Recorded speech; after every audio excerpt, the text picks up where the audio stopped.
Arestado ang isang senior citizen sa Quezon City na inaakusahang ng halay umano sa menor de edad niyang kapitbahay na may problema sa kalusugan.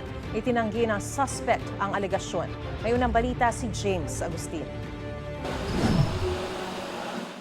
Himas rehas ang 65 taong gulang na lalaki matapos ireklamo ng pangahalay umano sa kanyang kapitbahay sa Project 4 Quezon City.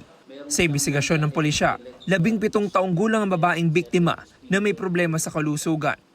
Habang ang ating biktima ay nakaupo sa isang motorcycle and then kinawayan siya nung ating suspect, nung hindi siya pinansin ng ating biktima, lumapit yung ating suspect sa kanya at hinawakan siya sa kamay, dinala doon sa gilid na kung saan mayroong madilim na porsyon.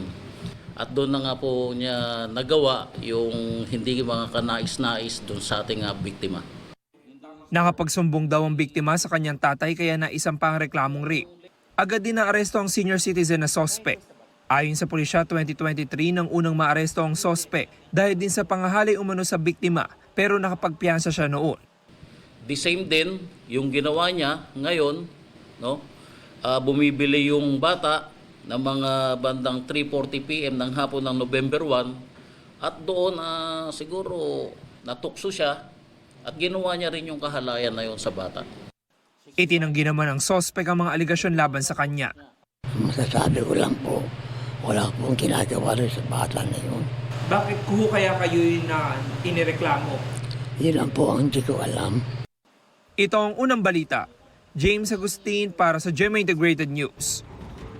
Igan, mauna ka sa mga balita, mag-subscribe na sa GMA Integrated News sa YouTube para sa iba't ibang ulat sa ating bansa.